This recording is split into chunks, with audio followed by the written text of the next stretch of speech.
Welcome, everybody. This is Conversations with Tad. Look at this. I even got it right up there. The name's right, and you can't see it, Tad, but there's a really good description of what we're talking about today. So everything's good, along with hashtags. But look at this, Tad. Tad, wait. You got to see this. Okay. You can barely see it. I went over there and tried to remake it right before we started, but I didn't have enough time, and my Photoshop kept on crashing. But look up in the upper right-hand corner. That says Credo Ministries. That's the... You can't really see it, but it's like in cursive, the ministry. Okay. It looks kind of All right. really cool. You can see it behind me, though. See it back there? Yeah. Yep. You can kind of see it. But Yeah. But I made good that. job. Good job. Yeah. Thank you. Thanks for doing that. Wanted some credit for that. How you doing, Tad? I'm good, man. I was going to tell you a funny before we get back into this discipleship program or into Okay. it. I went to see my uncle earlier, who's he's 91. You know, and but he was kind of next to my dad, one of my best friends, and I did the worst prayer on the plane with him. And I had told him, and there's like one of his buddies in there that's on the third floor, and he called it the 3rd Street, and then my cousin Lee, hi Lee, and Rhonda, and I said, "Can I pray with you?" And he grabs both my hands. He's all excited. And I said, I'm a terrible prayer. And he goes, no. And I said, God, thank you. And I love you. Amen. That's not a terrible one. That's really actually good. He was so excited about it. He started, like your mom, not the woos, but the, yeah. Anyway, so I thought you'd think that was funny. And that is nothing. That's a great prayer, actually. As long as you say it with confidence, everything will be great. But listen to this, okay? Right. I was on my first missions trip, right? And I was kind of the under pastor. This guy named Daryl was the main pastor, and I went with him kind of learning. I was an intern or a resident at that time. And so we're walking down. This was in Trinidad, and we're walking down the street, and we got a big old group with us, probably 15 people from the church. And we're just talking about where we're going. We're going to meet somebody. And on the way, everybody's saying, well, let's pray on the way. And, that's what you do. You pray on the way. So I'm like, here I am, new pastor. I'm trying to show my goods, what I got. And so I said, hey, let me pray. This is not going to be a good story, by the way, okay? I'm building it up to nothing. But yeah, that's all right. No, I get it. But I mean, it really is. I mean, for me, it's like one of those things you go back to and you're just really embarrassed. You're like, what was I doing? But I started the prayer, and started going, I don't know what I said. It was just like, thank you for bringing us here. And we pray for these people that are coming. And all of a sudden, a panic set in over me because I'm praying in public. And I mean, just absolute panic. Yeah. And it was overwhelming because I've had this many times where you panic whenever you're speaking in public or praying in public, and you just get through it, right? You just do something. Maybe you look stupid. Maybe it's not that bad. Do it with confidence and you're fine. But here's me. I'm in the middle of the prayer and the panic set in, and I was mid-sentence. I'm kidding, not kidding you, mid-sentence. And I'm like, and Lord, we also ask, panic. And then I just sat there for the longest time, and I looked at Daryl, and I said, I don't know what to say next. That's funny, man. Instead of just saying amen, to close it out, I'm just like, I don't know what to do. It's like, I'm so scared right now. I don't know what to do. Anybody who's listening to this, if anybody was on that mission trip with me, you got to write me and tell me you remember that, because that nobody ever said anything. Everybody was nice, but I'm sure there's a lot of people who were like, what was he doing? Was that something new? I've been in a sales presentation when I was speaking in front of everybody that knew more than me. Yeah. I looked at the door and I said, I'm freaking out right now. I told him. And I really just want to run through that door. Yeah, the difference is you say it with confidence. Whenever you say I'm freaking out right now, it sounds like, it's kind of cool. It's a cool way to do it. Yeah, like, man, I'm freaking out right now, so let's just move on to something else. Yeah, right. Me, I just freak out and go, I don't know what to do. That's hilarious. So what do we got? We're doing. We're going through the discipleship program. So we've talked a lot about it, but this is going to be a formal thing that you and I go through now. And I'm not sure how many sessions it's going to last. It's if I'm teaching it by myself without talking back and forth, it's 10 sessions, and that's going really fast. But I have a feeling we're gonna, take a lot longer on each one of these, and it'll be more comprehensive because for you, this is what you need a lot of is some type of comprehensive kind of overview of everything, and it is. It's a high level overview of Christianity. It's the general one, and I'll explain more in just a minute. But Tad, you've been doing really good too. I want everybody to know that. It's been a while since we've been on. I mean, all kinds of things happen, and we'll tell you about those things as we go. But me and Tad talk every day, and you ought to see this. I'm not this. This is bragging on God, Tad, not you. Okay? Yeah, no, I don't. You ought to see the take stuff anything. Tad's doing, huh? I don't take anything about me. It's all No, God. it is. It is about you. I just don't want you to feel like I'm not doing that. I'm just saying this to everybody because this is really what God is doing with Tad. It's crazy. And Tad, you remember whenever I used to always say, man, if I could just get you over to Christianity, because you just talk to everybody. You're one of those guys you'll talk to anybody and you can start up a conversation with everybody and keep it going. And it's a fun conversation. And so that's the reason I was like, man, God, if you could get Tad, he'd be a great guy to go out there and witness to people, to evangelize. Those are words we use, kind of insider words, witness and evangelize. You've been saying them some lately too, which is really funny. But I mean, that's what Tad's been doing a lot of. He calls me every other day with a new person he's talked to, whether it's just on the street or at an apartment complex, or just at dinner. He goes over to tables and starts talking to people at tables, and he's got his little intro and stuff. So, Tad, I want everybody to know how good you're doing. But tell us about your intro, how you introduce your conversation with everybody. I think 2 days ago, Saturday, to my neighbor. And we were outside, and I was having a cigarette, and but I was out front. It was kind of raining, kind of not here, and I just asked him. I said, "Hey, quick question. There's something about you. You've got a good energy about you, and if you wouldn't mind, I'm talking with a buddy of mine, and I'm trying to figure out, did you believe in God first or religion?" And that just turned into this whole discussion. God first or what? Religion.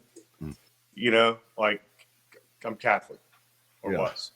And so I just believed in the church first, and then God came second in my mind. And that's how I always felt. And so that's kind of my startup. And it's amazing the response you get. I haven't heard one time, I don't believe in either, and I have called some churches and left some messages that I want to visit, and I can't wait for that.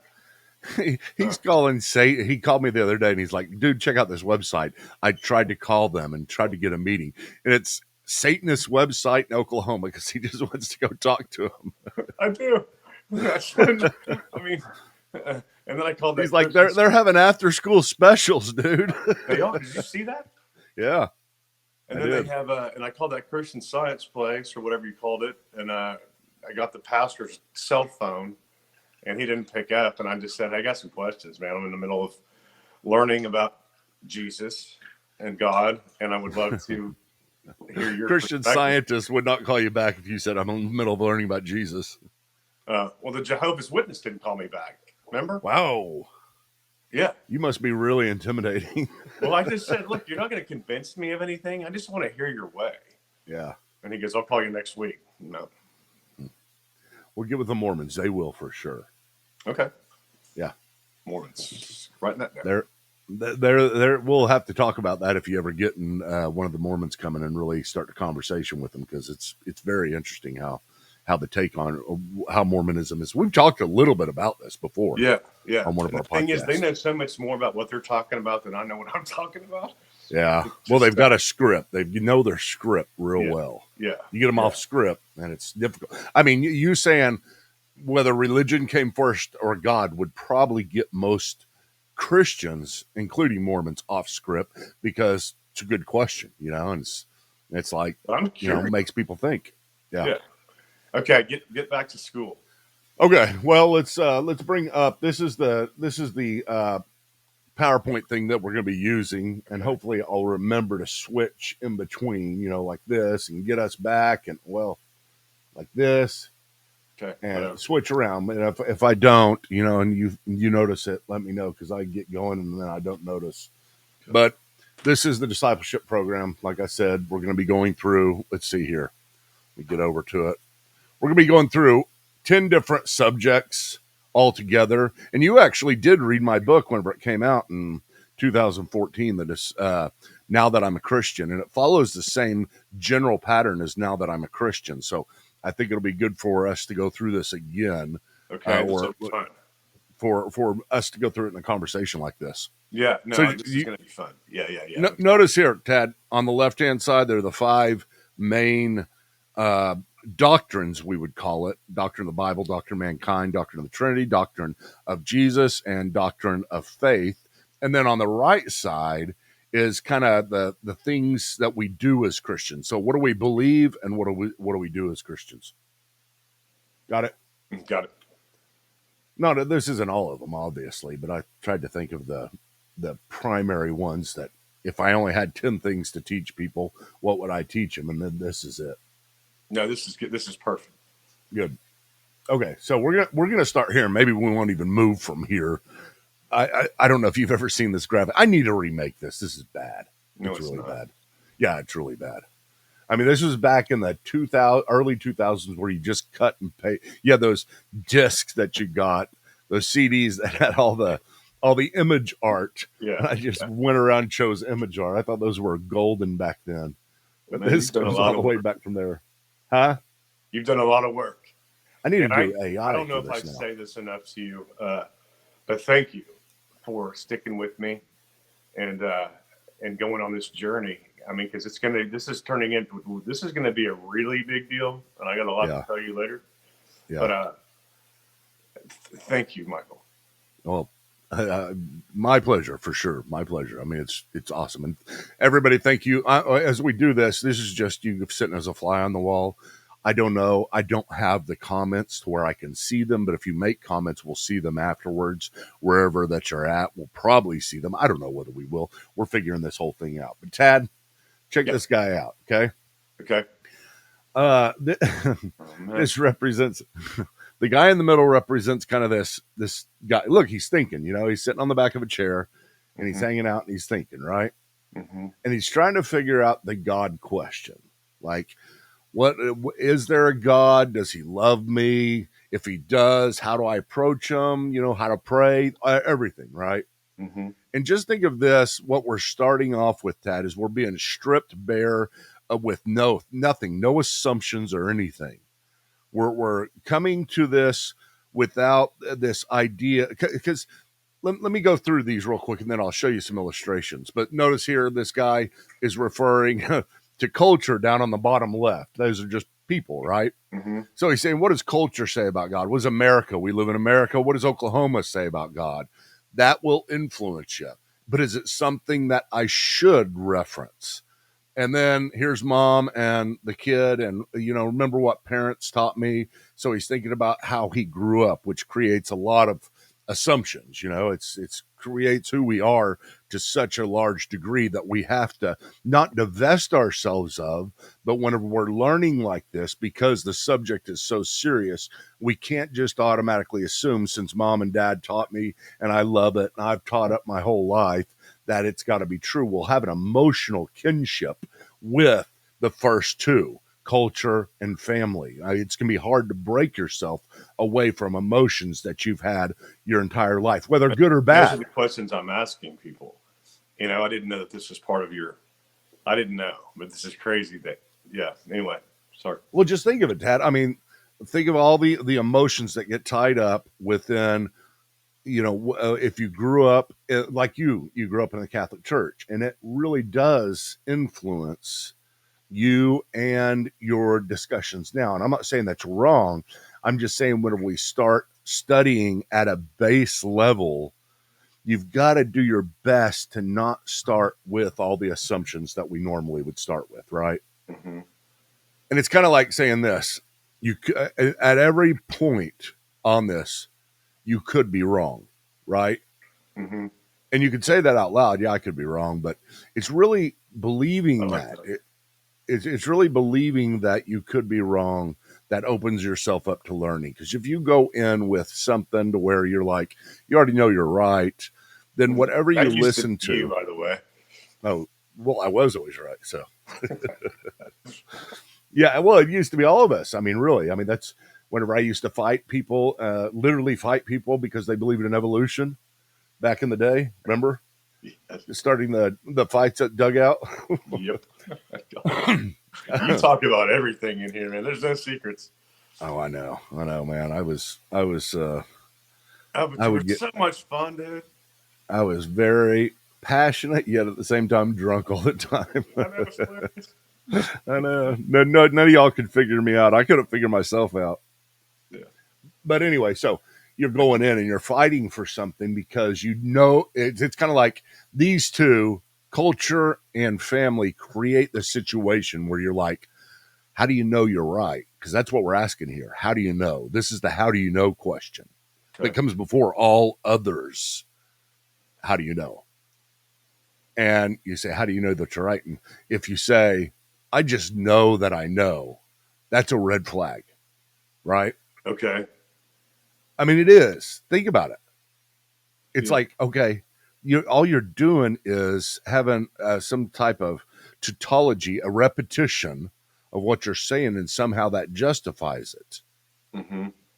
And what you're really saying is deep, deep down inside, I have an emotional commitment to this, right? Mm-hmm. And it's usually creative. Didn't Popeye say something like that?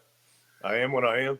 I am that I am. Yeah, that's very close to the tetragrammaton, which is the name of God in Deuteronomy chapter 6, or Exodus chapter 6, I think it is. Oh, yeah, we talked about that. Yeah. Yeah. Okay. Tell me, I am sent you. So I don't know if that's supposed to be pulled from that or whatever. If Popeye was being blasphemous, I don't know. I liked him though. But anyway, let me go through the rest of these real quick. Sure. I'm nervous right now. Why? I don't know. Because we haven't done it in a while. And yeah. I feel like I'm going into another chapter now. But I just feel a little nervous. And that's probably not real cool, but it's... I was telling Rhonda that we were coming back, and I said, I'm nervous. And she was like, why? Because, one, we haven't done this in a little while. And two, I'm learning. I'm going to such another place now. Like, okay, I believe. And now, like you just said, what made me think about it was why. And I haven't thought that through. You know what I mean? Yeah. Like, why do I believe? Just because you told me, you're convincing, you're my best friend, one of them. And I just wanted to throw myself out there and just tell people that right now. I think that's probably it's probably the right attitude, because you're opening yourself up. Here you are. You have changed. You have been one way your entire life. You have changed. You're excited about it. But now I'm trying to tell you could be wrong. Yeah, and that's you see what I'm saying? Yeah, trying to talk me out of it. Yeah, and in a way, that's what you have to do with so many things. You have to, in order to be right on something, you have to open yourself up to being wrong. In order to be convinced of something, you have to go through the process of, really asking why I'm convinced. And do you remember when you did that? I remember stages of it. Okay. Like, I remember being very, very scared a lot of times whenever I was at seminary, because it challenged a lot of my thinking. And luckily, I went to a really good seminary, and I had really good professors. At least most of them were.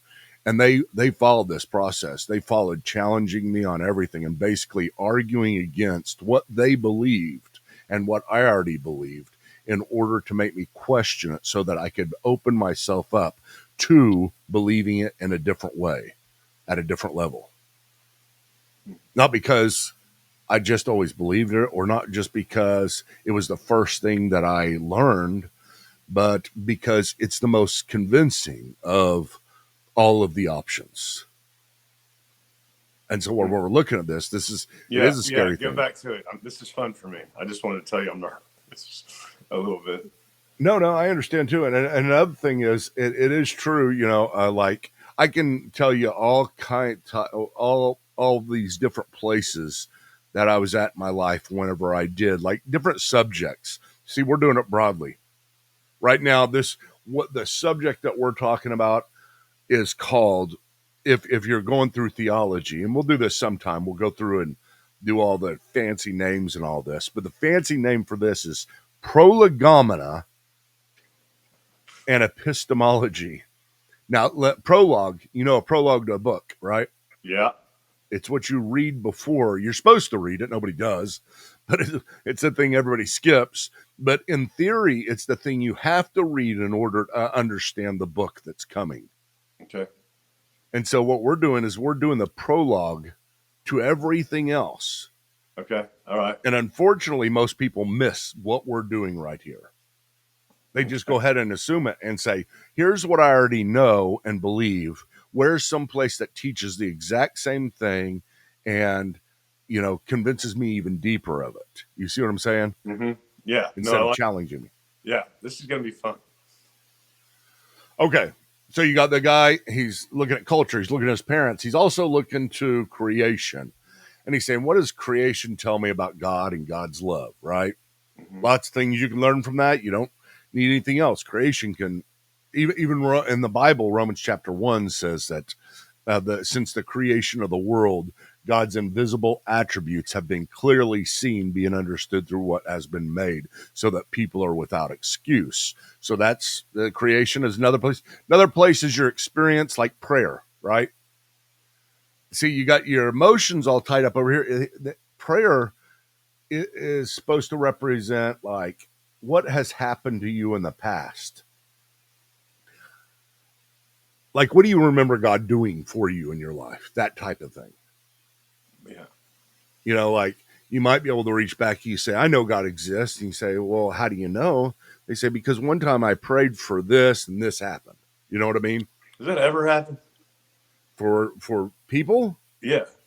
Well, sure. I mean, it doesn't happen that much for me. That's for sure. Yeah. I mean, at least that I notice. I should notice things better. I don't.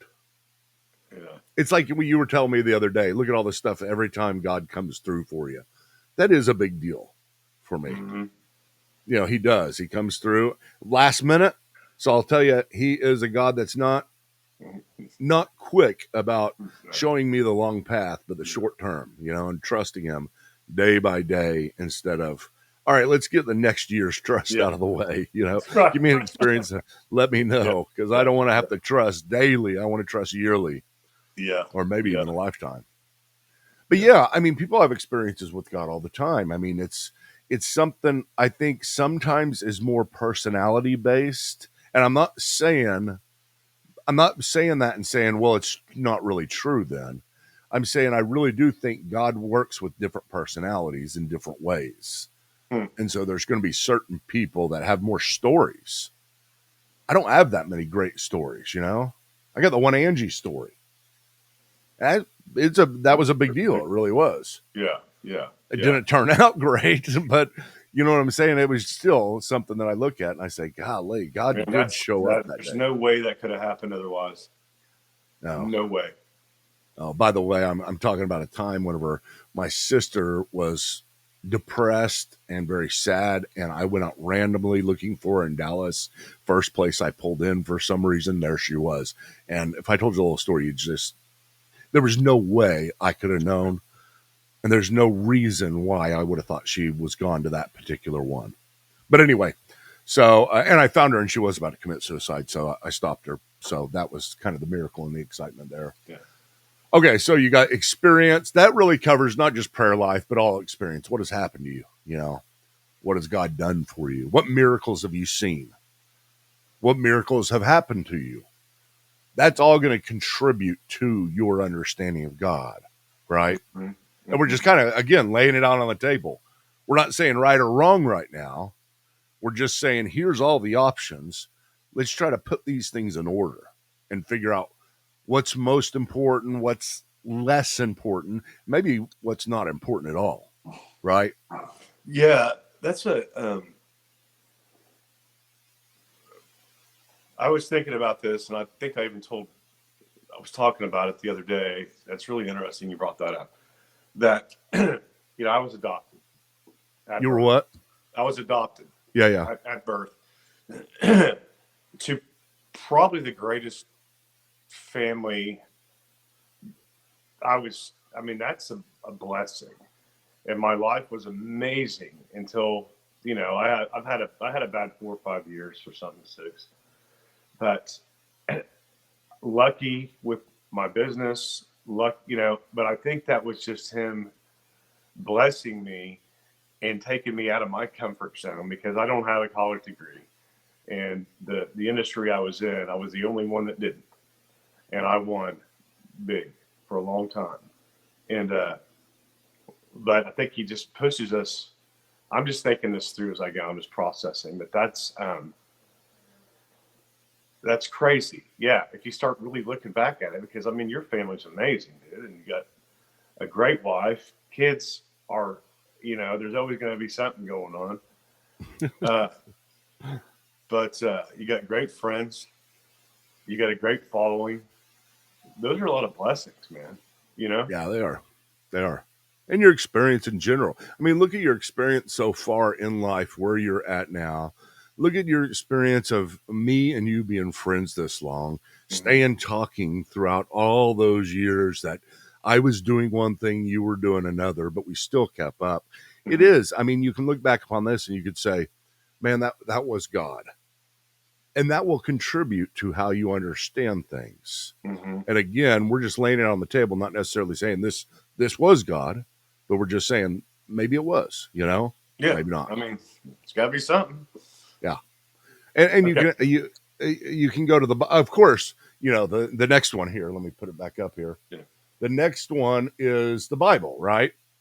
So you ask most Christians, where do you go to for truth? What's the first thing they're going to say? The Bible. The Bible, yeah. Normally, that's what they'll say. And then you say, where else do you go? And unfortunately, most people would say, nowhere else. I just go to the Bible.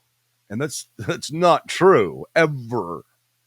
No, there's not one true for, it's not true because you say, how did you get to that belief that the Bible was the place you go?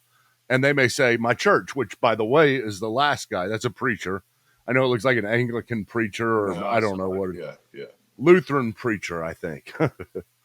But that represents church, and they say, well, my church told me. And okay, so you're already going to tradition, right? So, but most people would say the Bible, and I'm not saying that's good or bad right now. I'm just saying that's the place where Christians go, and we have to evaluate how these all work and which ones are justified more so and which ones are less justified in what situations. This may be the most important concept to get down in every area of life, because we usually don't evaluate why it is we believe what we believe and how reliable the sources are. But the Bible, the next one is emotions. Okay. And that's just pure emotions. How do you feel? So if I said, to somebody, and again, this is going to be somewhat personality dependent, because some people, and I've told you this before, Tad, are more emotionally acute. I think that's a good way to put it. Yeah. I know you laugh at that every time I say it, but you've had that confirmed a few times since I said that. Yeah. And that's just, they're more in tune with their emotions. Some people are more distant from their emotions, and that's, neither necessarily good or bad. Right. It's just your personality. And it's harder for you to connect with your emotions. And it's not saying, whenever I speak about God, I don't use my emotions, because my emotions can lead me wrong. So I never use, that's not true for anybody. But at the same time, some people very, very much rely on their emotions and just say, well, how do you know God loves you? Because I just feel it. Yeah. Well, what if one day you don't feel it? You know what I'm saying? Yeah. What if one day it just disappears? Because, I've had people call me, and I think I've told you about this before, Tad, at least this one guy, which really kind of was hard on me, whenever I'm talking to doubters, right? Mm-hmm. These are Christians, Tad, who have been Christians. That's the only type of doubters I take. I don't take kind of I'll talk to people who are doubters in general, but I'm talking, this is the specific ministry. Christians who are going through a crisis of faith, and usually it's an incredibly emotional thing. They're falling apart emotionally. Does that come in waves? Because it seems like you're getting it seems like you're getting more than one call about that recently. Yeah. And does it like just kind of settle for a while and then it only does. It only does because I don't reach out and let people, as long as I'm reaching out and letting people know again, hey, I'm here, you can call me, then it ramps up. But I can't take that many people, at a time. Emotionally, I can't take it. I really can't, because it's hard on me emotionally to try to help somebody through this crisis. It's such a personal thing for you, and that's why you're so good at what you do. Because you really listen and pay attention, and I think that's why you and I've got along so well for so long. We'll get down to the Lutheran guy. Lutheran guy represents tradition, just broad tradition. So you get your church, that's included. You can even say culture is part of tradition, and that's fine, and your mom is part of tradition. Whenever I teach this in the Theology program, that big 60-session program I do, I put them all together, but I kind of like looking at it this way too. But tradition, like you said, do you believe in church or God, right? Mm-hmm. Which one comes first, church or God? And that's really saying the same thing. Which one comes first, tradition or God? Right. That's exactly just a better way of saying it than I say it. But yeah. No. I think your way's better, actually, whenever you're out on the street, because people don't really know what you mean by tradition. I think whenever you give a hard example like church, it really works. Okay. Better. So you got all these. Now I want to go through each one of these a little bit and talk about them. I'm not saying we're going to get through all these because we're already at 32 minutes. Well, actually, right now, you want to stop right now, and we'll try to keep these to 30 minutes apiece, and that way it's good bite size. All right. Then next time we're going to look at each one of these and discuss each one as looking at the. Well, no. Before we do that, next time, let's just talk about the Bible for a little while, and then we'll come back to this and discuss each one, kind of the benefits and deficiencies of each. That's a lot of fun. Sound good? Yeah. I've been waiting to do this for a long time. Yeah. All right, good. Well, listen, guys, so it looks like we got a lot of people in the rooms here, but I turned on the chat, and I turned it on too late. I figure these things out too late. So next time I'll try to get this on quicker, and that way what we can do is Tad and I can discuss this for a while. I'll be watching your comments, and if you have any questions or anything else for either me or Tad, we'll bring those up. Sound good, Tad? I'd like to meet those people that are commenting. They really do appreciate them, no matter what they're saying. And I would like to reach out to each one of them. So if you make a comment, just be advised, Tad's going to try to get a hold of you. No, so beware about the comments. Yeah. And I don't know how this works, man. Okay, all right. I was just wanting to say thank you. No, it's good. To each one of them individually, and then tell them about our 501c3, the 1023, and what in the world is a 1023? What was it on a 1023? I don't know. What was the other? Heard that.